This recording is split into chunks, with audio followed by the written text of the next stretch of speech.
The reading this morning is taken from John 13, verses 1 to 17. Now, before the festival of the Passover, Jesus knew that his hour had come to depart from this world and go to the Father. Having loved his own who were in the world, he loved them to the end. The devil had already put into the heart of Judas, Simon of Iscariot, to betray him. And during supper, Jesus, knowing that the Father had given all things into his hands, and that he had come from God and was going to God, got up from the table, took off his outer robe and tied a towel around himself.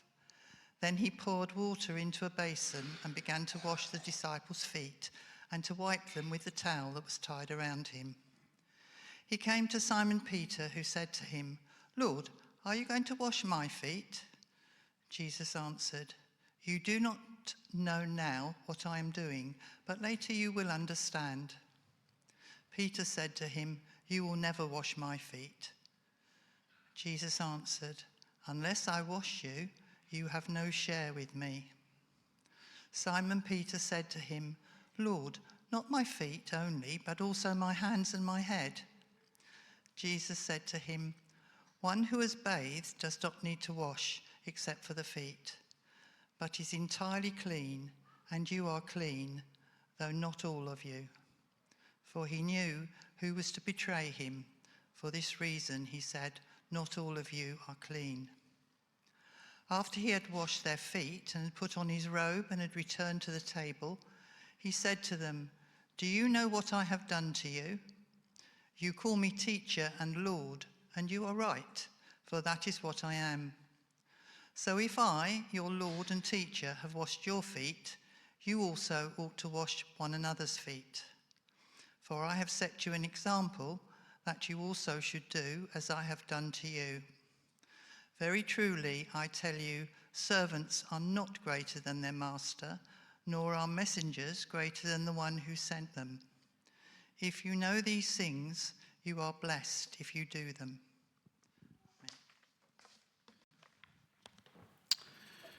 Thank you so much, Shirley, for reading God's word to us today, and also to Helen for leading us in prayers of intercession as well. It's been such a good morning. I think when Emma shared just earlier about feet, I don't know whether you're someone that thinks you've got really great feet.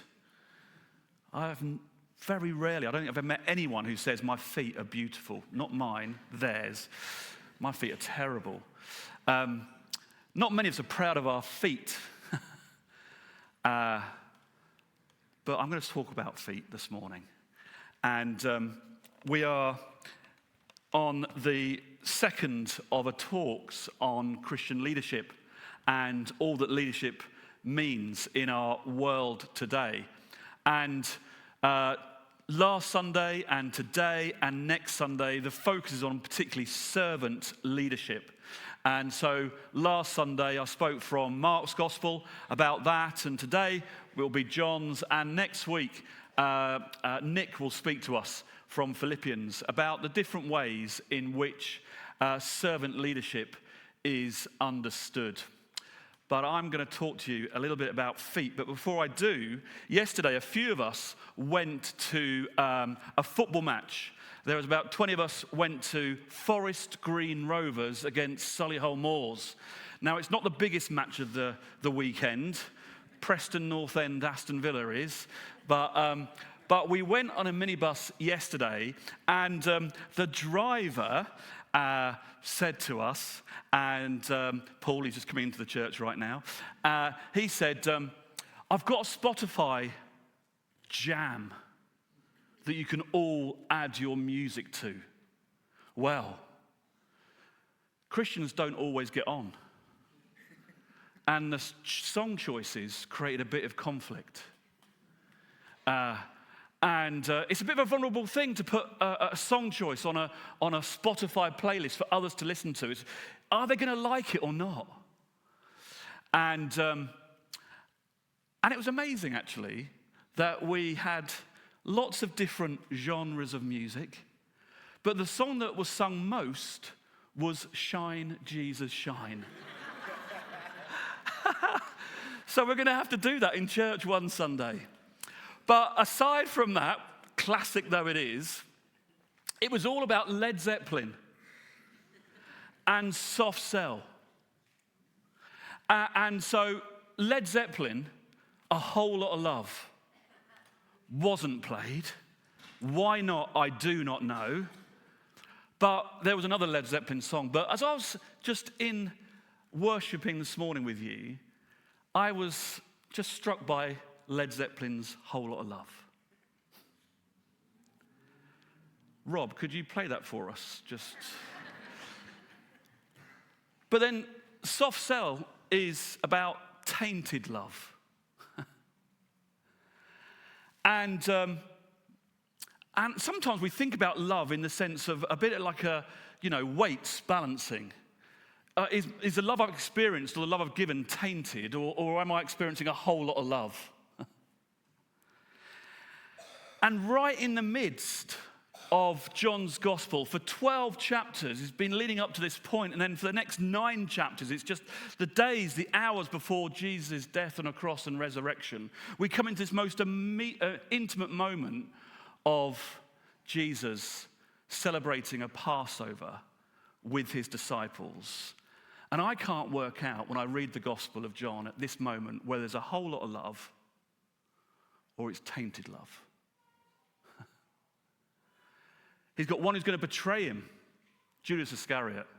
There's one who's going to deny him. And Peter, in the midst of this passage that Hilary read to us, Peter was not quite getting all of this stuff that Jesus was doing and saying. And yet, the passage is also very Led Zeppelin lyric-like. That's alliteration for you. There's a whole lot of love going on.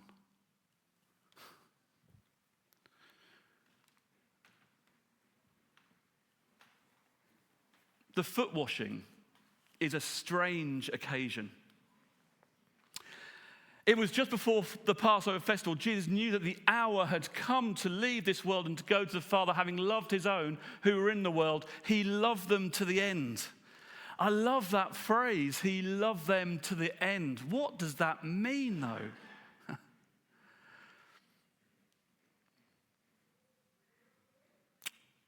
Well, this sense of the hour had come. John's gospel, John is writing in such a way that he's building up the drama and saying, now the hour has come, the moment has arrived. Jesus knows exactly what he's going to do and what is going to happen. And in this moment, he's going to communicate that to his disciples. The hour, the moment has arrived for him to leave the world and go to the Father. And this is the poignant moment of transition. Having loved his own who are in the world, he loved them to the end. What does it mean to be loved to the end? I think what John is trying to articulate is not only a quantity of love, but all of history is embraced with the love of God known in Jesus Christ. You are loved to the very end of the age. For all history gone and for all that is to come in the future, you are loved to the very end. It's been so good to worship this morning, focusing upon the love of Jesus. You are loved in a quantitative way. All of history. You matter to God throughout all of history. You are creating God's image. Throughout all of history, his love is for you. But it's not only the length of God's love, but it's also the quality, the depth, the richness of such love. He loved them to the end is not only about the historical aspect of love, it's the depth of love too. It is the very opposite of tainted love. It's more than a whole lot of love. It's deeper and richer and more complex than you can ever begin to understand or imagine or feel or think. It's a love that runs deep throughout the whole universe for you. So often in our lives, we experience love in one way or another, but it is more of the soft cell kind. It's the tainted love. It's not perfect. It's an imperfect love. But here at the very beginning of this passage is a love that knows no end. Unconditional, perfect, known.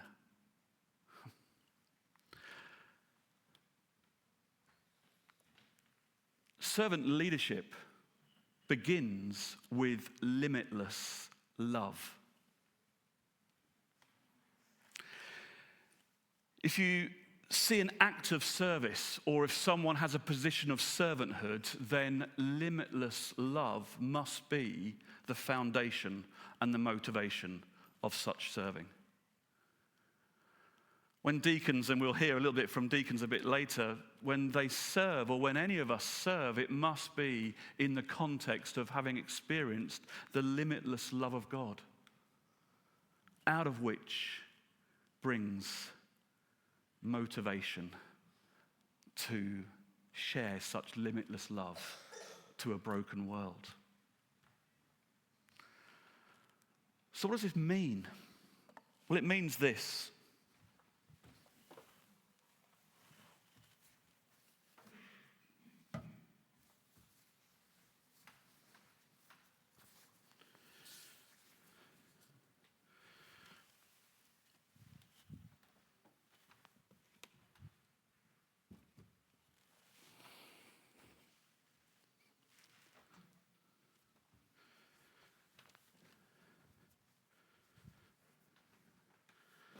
I'm going to invite Chris to come up. He's already prepared. Sort of.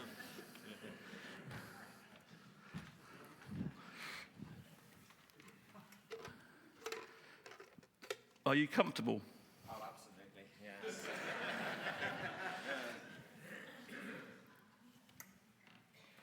Because you won't be in a minute.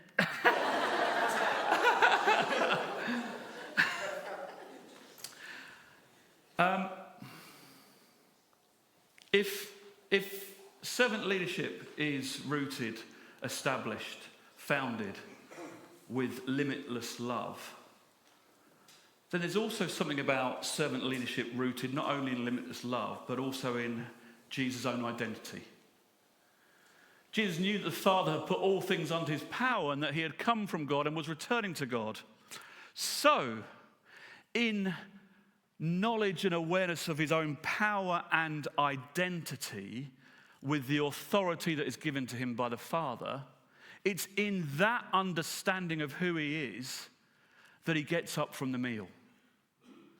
And he wraps a towel around his waist. I mean, I'm not going to really do this, but...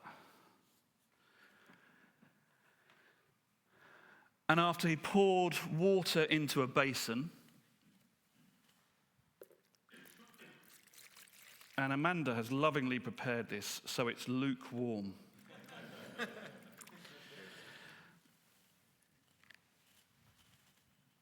And he began to wash his disciples' feet.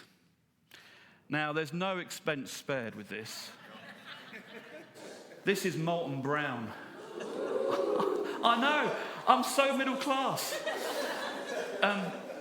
This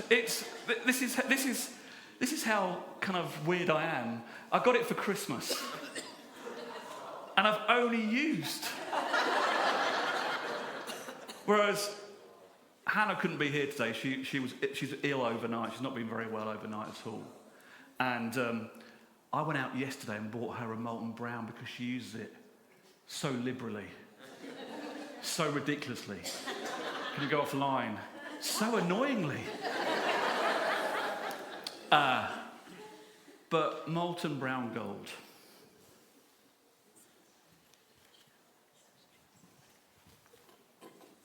So Jesus, knowing his very identity,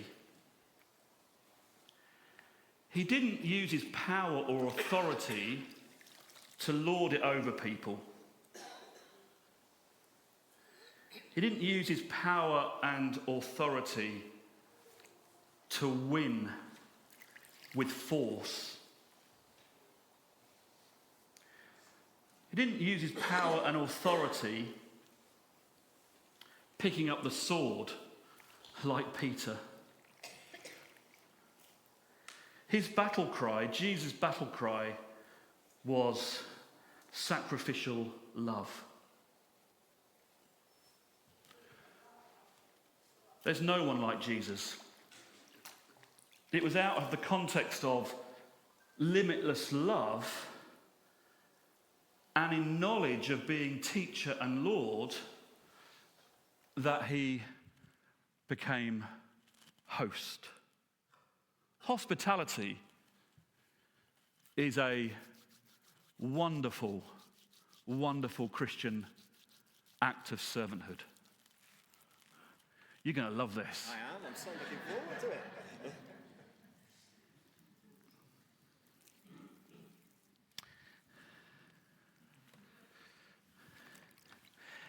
And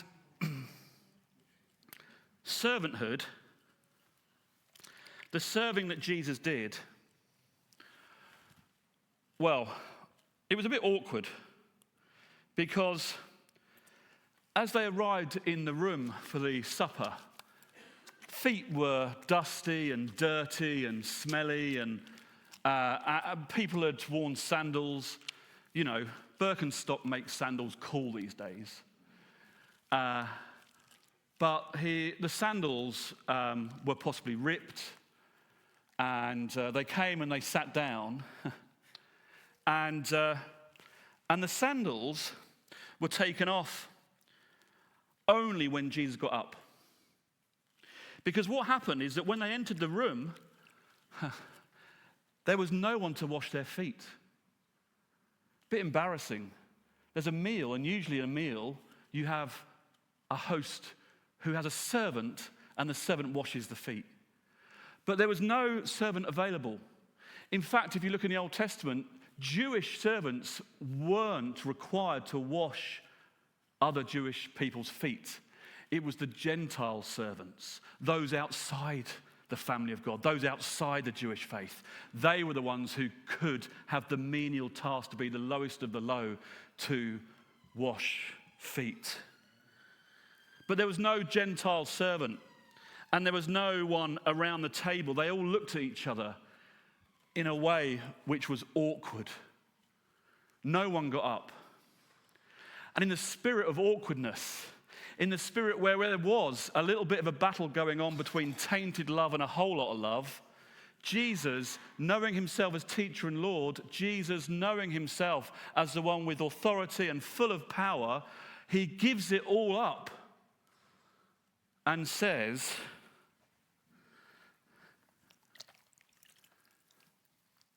take off your sandals.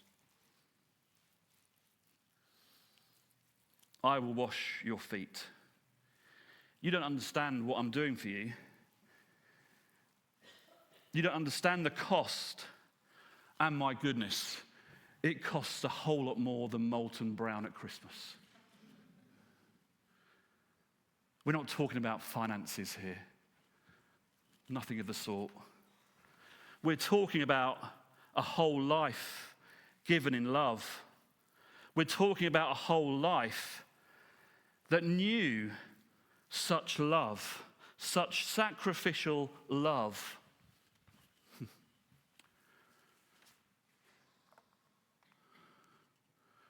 This is servant leadership rooted in a secure identity. Most of us are pretty insecure. We're just not always self-aware. Jesus was aware of who he was. Jesus was aware of what he was about to do. And it was in a place of secure identity that he took up the towel and served in a way that caused the disciples to question further.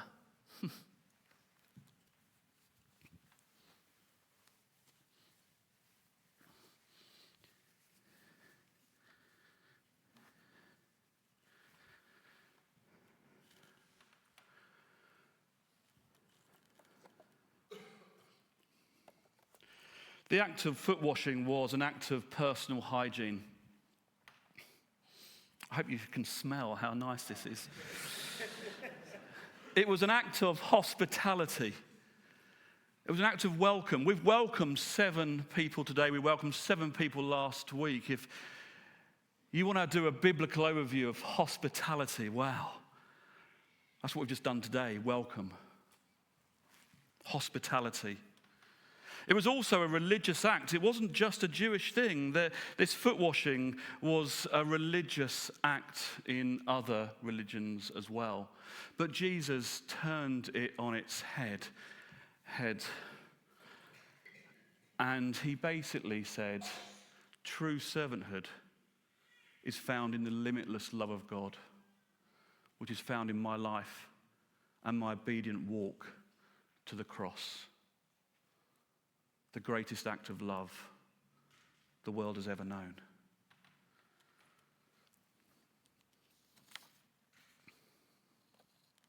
Foot washing was an act of Jesus' own self-revelation. Who is this Jesus? Beforehand, he'd asked the question, who do you say I am? Who do they say I am? Who do you, my followers, say I am? Who does the world out there say I am? This foot washing was an act of Jesus' self-revelation. I am the servant king. And yes, we will sing that later. But at the beginning of this passage, when there was this talk of loving to the very end, at the end of this passage, there is this sense where Jesus says the command, love one another. Love one another as I have loved you, that the world may believe. I've had a few people recently say to me, we need to do some more sort of teaching and support on evangelism. Evangelism is not about one-to-one only. Evangelism is about how the church lives and breathes the gospel. It's about the community of faith, the adopted family of God, saying we love one another. And in so doing, to a world that can only understand and experience tainted love, the church has to be a place that celebrates in sung worship a whole lot of love. Limitless love, sacrificial love, servant-hearted love.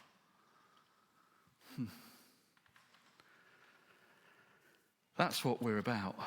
Servant-hearted love. And Richard Foster, in his book, Celebration of Discipline, which chapter 9 is all that I'm doing today.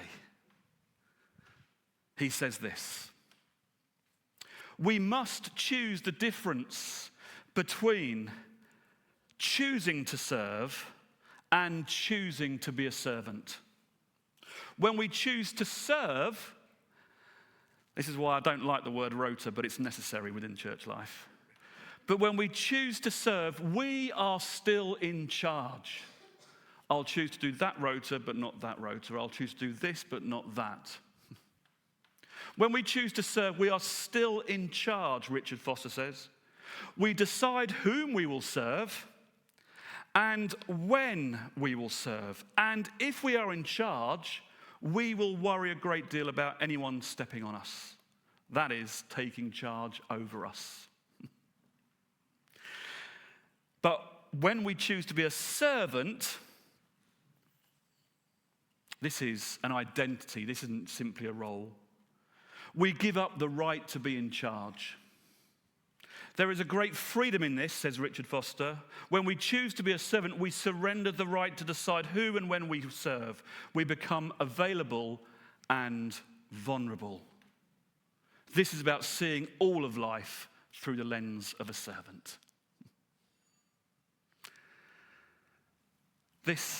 When I asked Chris about this, he shuddered. And there's a vulnerability. There's a vulnerability in sitting there. There's a vulnerability in stooping down. There's a vulnerability about you and where you're at in your relationship with the Lord, no doubt too. There's a vulnerability about us in terms of how we understand love and this understanding of limitless love, sacrificial love. There may be a vulnerability about your own identity. I don't know. But I believe in this passage today, Jesus wants to break into all of our lives as the servant king who is teacher and Lord and yet bows down as host and servant and says, I love you. Do you understand what I have done for you? I've set you an example that you should do as I have done for you. Now that you know these things, you'll be blessed if you do them. Servant leadership, to conclude, is a blessing for the whole community. If there is limitless love, then no one in community misses out that limitless love. Everyone should wash everyone's feet. So Chris, you can now wash Jill's feet. That's a symbolic act. Most church traditions don't wash one another's feet. It is a sacrament, actually, in one or two denominations. But what I'm actually inviting us to do is to have an attitude, because the church itself is sacramental, which is where the holy breaks into the ordinary. How can the holiness, the limitless nature of God's love break into the ordinariness of our tainted experience of love? It begins first with seeing the servant king and washing one another's feet in response. So this morning, I don't know whether you need to experience that limitless love in your life today. I don't know whether you need to experience a more secure identity in Jesus today. I don't know whether you have been holding back, a bit like Matt Wilson and his stingy pouring on of molten brown gold. Be a bit more like Hannah. Pour liberally the oil of God's love over the people that surround you.